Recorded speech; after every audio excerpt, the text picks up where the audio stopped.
मिले सारा जहां। माँ जैसी हस्ती दुनिया में है कहाँ, नहीं मिलेगा बदल चाहे ढूंढ ले सारा जहां। शफ़क़त भरा तेरा चेहरा, छल की मोहब्बत का जज्बा, कायम रहे साया तेरा, कदमों में है जन्नत का पता। हर दुख को खुद सहा मेरे लिए तूने। माँ जैसी हस्ती दुनिया में है कहाँ, नहीं मिलेगा बदल चाहे ढूंढ ले सारा जहां। जब भी वो दिन याद आते हैं, आंखें मेरी भर आती हैं कि मेरे सुख की खातिर तूने इतनी रातें जागी है। गुस्सा था तेरी आंखों में, वही मेरी याद में रोई है। जो अर्ज़ है तेरी मोहब्बत का, क्या कर पाएंगे हम वो अदा। हर दुख को खुद सहा मेरे लिए तूने।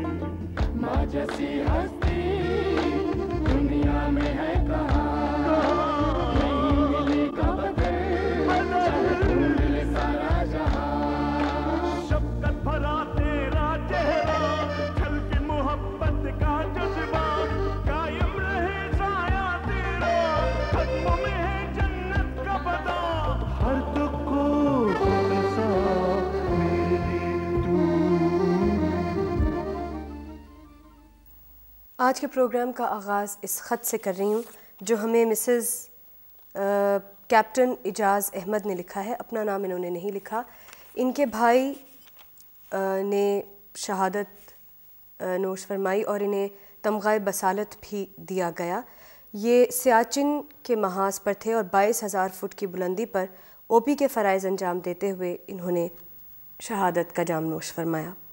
इनका नाम बहुत अखबारों में भी आया और आपने भी शायद सुना हो, कैप्टन सरोज शहीद।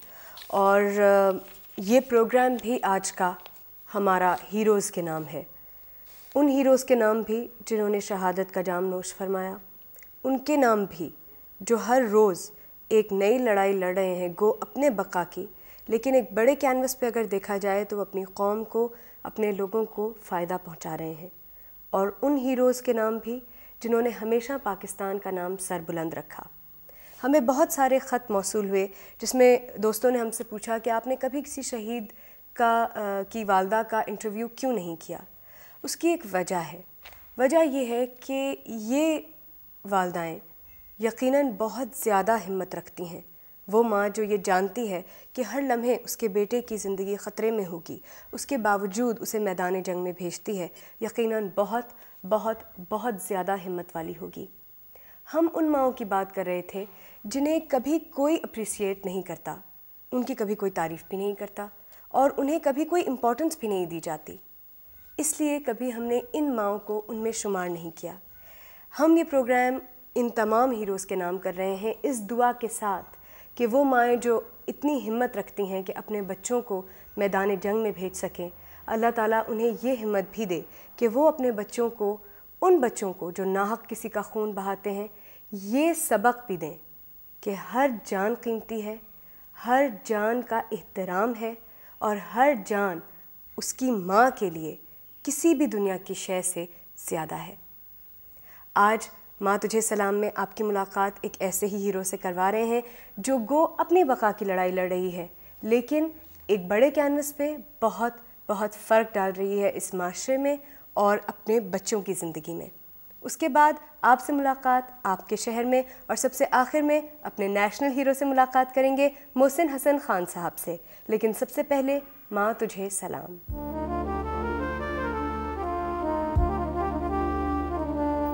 दोस्तों, माँ तुझे सलाम में भी आज मैं आपकी मुलाकात एक नेशनल हीरो से करवा रही हूँ। ये एक ख़ातून है। मैंने नेशनल हीरो एक ख़ास मकसद के तहत कह रही हूँ। वो लोग जिनकी अचीवमेंट्स बहुत बड़ी होती हैं, जो बहुत बड़े नाम कमाते हैं, जो शहादत जिनको नसीब होती है, उनको हीरो कहना शायद आसान भी है, उनको हीरो कबूल कर लेना भी शायद आसान है। लेकिन वो लोग जो अपनी ज़िंदगी डे टू डे बेसिस पे लड़ कर गुजारते हैं, जिनके टारगेट्स ज़िंदगी में छोटे मगर बहुत अहम हैं और जो माशरे में एक तब्दीली की रोशनी या एक तब्दीली की राह दिखाते हैं, वो भी हमारे हीरोज़ हैं। और ऐसे ही एक हमारी हीरो हैं मिस डोरिस, जिनके बेटे जॉनथन वैलेंटाइन ने हमें ख़त लिखा है।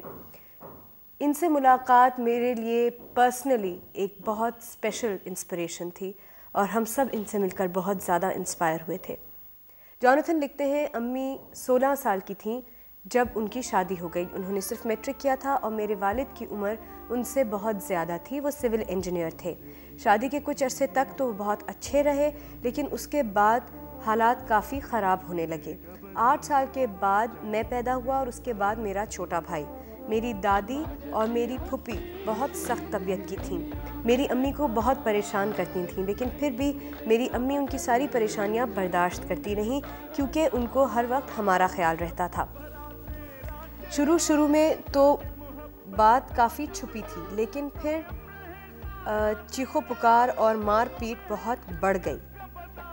अम्मी ने फूफी और सास का ये रवैया सिर्फ इसलिए बर्दाश्त किया क्योंकि उनके सामने हमारा अच्छा मुस्तकबिल था। उन्होंने पढ़ने की भी कोशिश की, लेकिन मेरे वालिद ने उनके पेपर्स फाड़ दिए। कुछ ऐसे हालात पैदा हुए जिसकी वजह से मेरी अम्मी ने फाइनली ये फ़ैसला किया कि अब वो मेरे अब्बू के साथ नहीं रहेंगी। अब वो बहुत ज़्यादा काम करती हैं, बहुत ज़्यादा। मैं चाहता हूँ कि आप आकर उनसे मिलें और देखें कि अब्बू से अलहदगी के बाद उन्होंने कितनी ज़्यादा मेहनत की है, पढ़ाई की है और हमें भी पढ़ा रही हैं।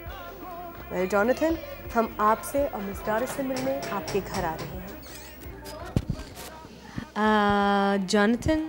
Yes. You Jonathan? Yes. Hi Jonathan, I am Sania. आपने हमें ख़त लिखा था? यस, मैंने आपको खत लिखा। आइए मैं आपको। Thank you. Thank you. अस्सलाम वालेकुम। अस्सलाम वालेकुम। हमें जॉनथन ने प्रोग्राम माँ में ख़त लिखा। I don't know if you heard of the program, are you aware कि इन्होंने ख़त लिखा? नहीं, मुझे प्रोग्राम का तो पता है, लेकिन ख़त लिखने का मुझे नहीं पता। ये इस तरह से काम करता रहता है, इसने आपको लिखा है। ख़त से जो मुझे अंदाज़ा होता है आपकी पूरी ज़िंदगी अब आपका काम है। जी, मेरी ज़िंदगी में काम के अलावा अब कुछ भी नहीं है। काम ही मेरी ज़िंदगी। अगर मैं काम नहीं करूँगी, आई कांट लिव। मेरे बच्चे और मैं सर्वाइव नहीं कर सकते काम के बगैर, क्योंकि मेरे पास और कुछ है ही नहीं है। किस तरह की लाइफ आपने गुजारी है एंड अब क्यों इतने ज़्यादा प्रॉब्लम्स हैं? मैं बेसिकली एक अच्छी फैमिली से बिलोंग करती हूँ। मेरी शादी छोटी उम्र में हो गई थी। शादी के बाद भी अच्छी ज़िंदगी थी, लेकिन हमारे डिफरेंसेस आपस में बहुत ज़्यादा हो गए थे और शादी के कुछ अर्सा बाद ही मेरा शोहर का और मेरा ज़हनी फ़र्क बहुत ज़्यादा आ गया था। और फिर जब बच्चे हुए तो वो फ़र्क बहुत ज़्यादा नुमाया हो गया और ये चीज़ मुझे बहुत टॉर्चर करती थी। जब तक बच्चे पैदा नहीं हुए थे, everything was perfectly all right with me, क्योंकि मैं बॉदर नहीं करती थी। लाइफ जिस डगर पे चली थी दैट वाज फाइन। बट आप एजुकेटेड थी। जब आपकी शादी हुई तो आप I was a teenager girl and I completed my studies after my marriage. You completed your studies after your marriage? Yes. तो उसमें भी उनको कोई एतराज़ होता था कि क्यों पढ़ रही हो या पढ़ने का क्या फ़ायदा है? वो इस तरह से हुआ था क्योंकि he was living abroad and I was here. I was waiting for my visa. So I got the time by that. हाँ जी, वक्त मुझे ऐसे मिला। अच्छा, फिज़िकली भी जिस्मानी भी आपको वो तकलीफ़ पहुँचाता तरह से सब कुछ जो भी एक मर्द कर सकता है, used to do that. जब तक ये घर की चार दीवारी में था मैंने टॉलरेट किया, लेकिन जब उसने एक दफ़ा सड़क पे जब उसने सब लोगों में मुझ पे हाथ उठाया और लोगों को ये कि I am not good person character wise and otherwise also, उन्होंने आपके किरदार पे सड़क पे खड़े होके yes and that was the moment I decided. मैंने उसे अपनी ज़िंदगी के सारे साल दिए। मैंने इंतहाई फर्माबरदारी, ताबेदारी, ईमानदारी के साथ ज़िंदगी गुजारी। I did everything. मैंने एक औरत जितना कर सकती है मैंने उससे कई गुना ज़्यादा किया। उसका रवैया मेरे साथ तो जो हो ही गया था बुरा, वो अपने बच्चों के साथ जो उसने ख़ुद पैदा किए थे उनके साथ भी उसका रवैया अच्छा नहीं था। बच्चों के साथ वो इतना लविंग नहीं था, इतना केयरिंग नहीं था। आप घर पे भी पढ़ाते? जी, मेरा काम सुबह उठने के बाद, नाश्ता वगैरह बनाने के बाद, रात 10 बजे तक ट्यूशन्स और स्कूल और कॉलेज में पढ़ाना ही है। और उसके बाद मैं अपने बच्चों को पढ़ाती हूँ और नाश्ते से पहले भी अपने बच्चों को पढ़ाती हूँ। इतना ज़्यादा काम और इतना स्ट्रगल आपको थकन नहीं महसूस होती? आप नहीं कहती कि ये क्या मतलब क्या मुसीबत है, ये मेरे ही साथ क्यों हो रहा है? नहीं, मैं मुसीबत नहीं समझती हूँ इसको। ये खुदावंद की बड़ी मेहरबानी है कि उसने मुझे अक्ल दी है, उसने मुझे हिम्मत और ताकत भी दी है और अवेयरनेस भी दी है कि मैं अपने बच्चों को मोहताजी और एहसास महरूमी में मुब्तला नहीं करना मांगती। और इस चीज़ को फाइट बैक करने के लिए मैं उनके लिए इतनी मेहनत कर रही हूँ।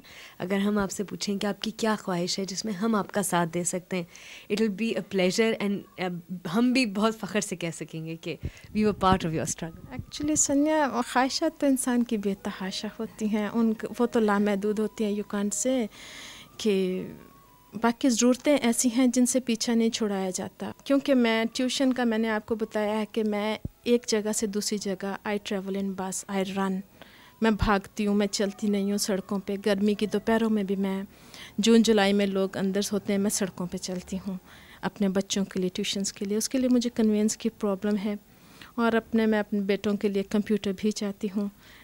तो लेट्स से आई थिंक यहाँ हम आपकी थोड़ी सी मदद कर सकते हैं। हम चाहते हैं कि काश कन्वेंस का हम आपका प्रॉब्लम सॉल्व कर सकते हैं, लेकिन हम चाहते हैं कि जॉनथन को और उनके भाई बहनों को, एक ही भाई है, he is got one brother, और जॉनथन को और उनके भाई को आप कंप्यूटर ज़रूर दिलवा सकें, और ये हमारी तरफ से छोटा सा तोहफ़ा होगा जॉनथन के लिए। I'm very thankful to you. I'm thankful to Ariel also, जो इतना ज़्यादा ख्याल कर रहा है।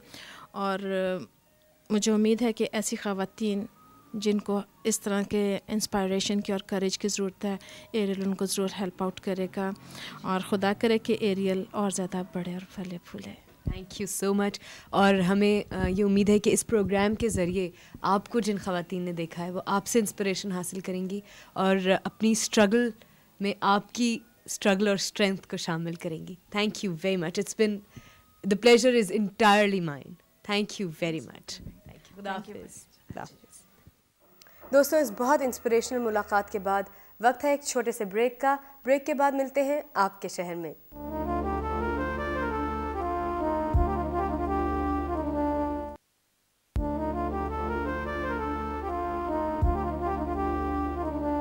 मरी शायद पाकिस्तान का सबसे पॉपुलर और लोगों का सबसे पसंदीदा हिल स्टेशन है। यहाँ पे कई हज़ार की तादाद में रोज़ाना लोग आते हैं, बल्कि जो करीबी शहर हैं पिंडी और इस्लामाबाद, यहाँ से तो मेरा ख्याल में लोग वैसे ही नॉर्मली कैजुअली आते जाते रहते हैं। इस वक्त मैं माल रोड के बिल्कुल बीचों बीच, और माल रोड इस तरफ जाता है पॉइंट को और उस तरफ जाता है पिंडी पॉइंट को। और अगर आपका मुंह पिंडी पॉइंट की तरफ है तो आपके सीधे हाथ पे है चर्च और उल्टे हाथ पे है मार्केट, जो कि बहुत एक्सपेंसिव है। लोग कहते हैं मरी में शॉपिंग करना बहुत एक्सपेंसिव है। हाँ, एक्सपेंसिव तो यकीनन है, लेकिन मरी में शॉपिंग का मजा ही कुछ और है। आइए मिलते हैं आज यहाँ कुछ लोगों से और देखते हैं कि वो कैसे अपने खानदान की शान बढ़ा रहे हैं, कैसे तारीफ पा रहे हैं।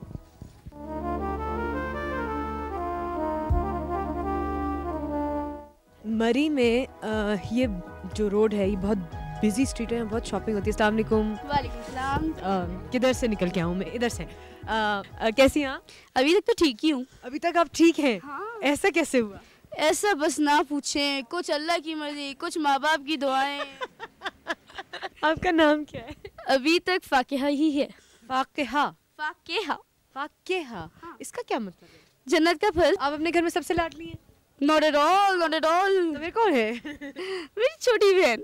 ओह, तो how come is she this chirpy? वो इसी तरह चटाक पटाक बातें करती है? वो मुझसे लड़ती है। लड़ती है? हाँ, सिस्टर फाइट। हाँ, यू कैन से बहने बहने जैसे लड़ती। हाँ, यानी कि ऐसी कोई फाइट नहीं थी, पर अगर कोई फाइट करने की बात हुई ना, हम लोग खामखा लड़ना शुरू कर देते हैं। ये आपके लिए एक छोटा सा तोहफा है। Thank you very much. It was a pleasure meeting you. Nice to meet you. Thank you. खुदा हाफिज़। अस्सलाम वालेकुम। वालेकुम अस्सलाम। कैसी हैं आप? ठीक ठाक, आप कैसी हैं? बिल्कुल ठीक ठाक, थैंक यू। सर्दी से फ्रीज हो चुकी हूँ और सख्त गुस्सा आ रहा है इस वक्त। आपको दो क्या चीज़ें बुरी लगती हैं सर्दी में? एक तो ये होता है कि भाई जॉब के लिए या आपका ऑफिस या स्कूल कॉलेज के लिए सुबह सुबह निकलना पड़ता है शदीद सर्दी में, और दूसरा ये होता है कि आपको over shortage and quotes and this sort of things. आपको क्या दो चीज़ें बुरी लगती हैं? दो चीज़ें बस यही है कि सुबह निकलना बहुत मुश्किल होती है और फिर नींद बहुत आती है सर्दियों में। सर्दी में नींद आती है, ये तो अच्छी बात है। दिल चाहता है बस सोता नहीं बंदा लिहाफ ओढ़ के। सारे डिस्टर्ब रूटीन डिस्टर्ब हो जाती है नींद से, आई नो। अच्छा, खाने के लिए या और काम के लिए आई नो दैट्स ट्रू। और वर्किंग आवर्स भी तो कम हो जाते हैं, कम हो जाते हैं। ये बिल्कुल बड़ा गुस्सा आता है। But still we love the winters, don't we. आपके लिए एक छोटा सा तोहफा है हमारी तरफ से, and I hope you enjoy your winters this time. बिल्कुल सही कह रही हैं आप। Thank you, so much. Nice to meet you. Thank you, nice meeting you. खुदा हाफिज। एक्सक्यूज मी, अस्सलाम वालेकुम जी। जी वालेकुम। कैसे हैं आप लोग? ठीक। आप लोग मरी घूमने आए हैं हाँ जी। या आप लोकल्स हैं, यहीं के रहने वाले? नहीं, हम घूमने आए इधर, हम सहीवाल से आए हैं।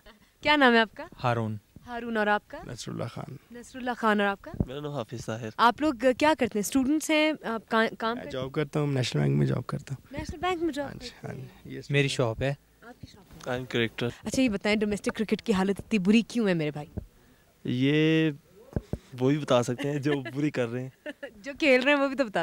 अच्छा, आप अपनी मदर्स के लिए कुछ कहना चाहेंगे? वो उनको तो पता ही नहीं होगा कि हम आपको मिल जाएंगे इस तरह, और आपकी मदर को पसंद भी है। कुछ मैसेज देना चाहेंगे उन्हें? मैं समझता हूँ कि माँ से बढ़कर कोई नहीं है दुनिया में, कोई चीज़ नहीं है। माँ इस माँ, मैं अपनी माँ से बहुत प्यार करता हूँ।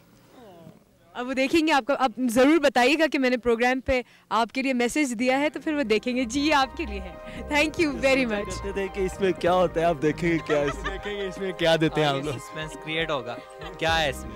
Thank you very much. Thank you very much. Thank you. खुदा हाफिज। दोस्तों वक्त है एक और ब्रेक का, और इस ब्रेक के बाद सितारे जिनके दम से हैं में आपकी मुलाकात आज करवा रहे हैं हमारे national hero, cricketer, film star Mohsin Hasan Khan से। So please don't go away.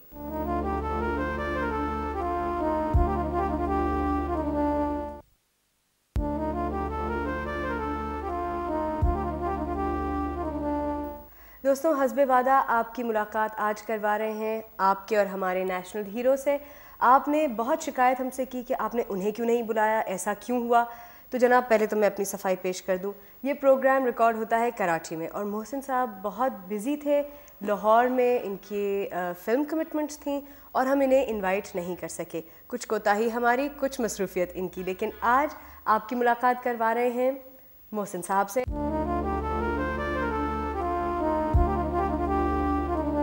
Mohsin साहब किसी तारुफ के मोहताज नहीं, so I won't get into that. ठीक, मोहसिन साहब ये बताइए कि आपका कैसा रिलेशनशिप था आपकी वालदा के साथ? सबसे पहले आपको और सारे नाजरीन को अस्सलाम वालेकुम। वालेकुम अस्सलाम। सानिया, ये एक ऐसा रिलेशनशिप है जिसको मेरा ख्याल आदमी कितना डीपली भी जाके अगर एक्सप्रेस करे तो शायद नहीं कर सकता।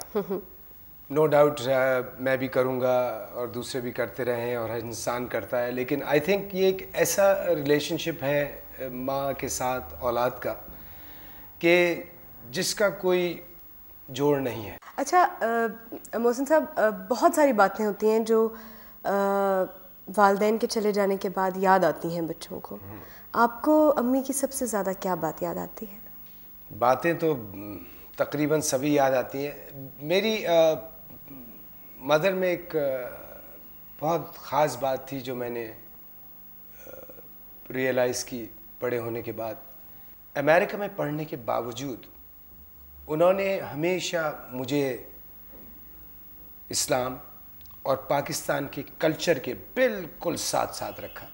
She like I said, she was a very practical woman. She said and die as a proud Pakistani, because मरना तो हर इंसान ने एक ना एक दिन है। बल्कि मैं आपको एक वाक़या बताऊं, लाइक आई सेड कि बहुत सी चीज़ों में माँ के सजेशंस काम आए, लेकिन एक दफ़ा मैं आपको एक मिसालन एक बात बता रहा हूँ विच इज़ अ फैक्ट। मैं ऑस्ट्रेलिया में था तो वहाँ पे टूर पे 2-3 मैचेस रह गए थे, तो एक बहुत बड़ी कंट्रोवर्सी शुरू हुई टीम में। तो मैंने टूर के एंड्स ख़त्म होने से पहले रिटायरमेंट अनाउंस कर दी, because I was so cheesed off with the dirty politics which was played in the team suddenly.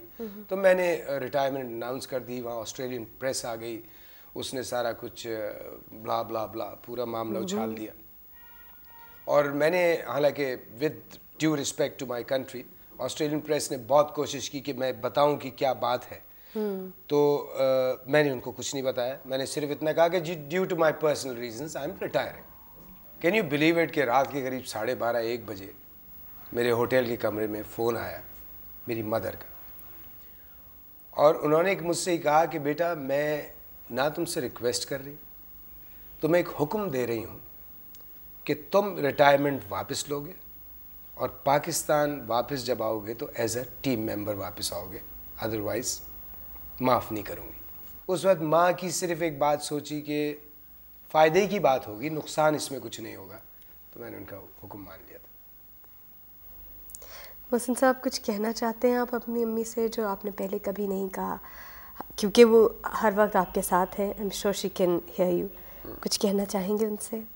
अल्लाह मैं यहाँ से ही कह सकता हूँ, अम्मा से तो खैर बातें कर लेता हूँ आज भी, लेकिन उनसे कह सकता हूँ कि अल्लाह मियाँ मुझे तो कोई ऐसी बात नज़र नहीं आती अपनी माँ में कि जिसकी वजह से तेरे पास आने के बाद उनको कोई तकलीफ़ पहुँचे। तो I wish my mother and father both beautiful life up there and और इंशाल्लाह ख़ास तौर पे माँ के लिए। एंड मैं दूसरी बात आपका बहुत शुक्रगुज़ार हूँ कि आपने मुझे इस प्रोग्राम में बुलाया, और अल्लाह आपको और कामयाबी दे। थैंक यू मोहसिन साहब, बहुत बहुत शुक्रिया। Thank you.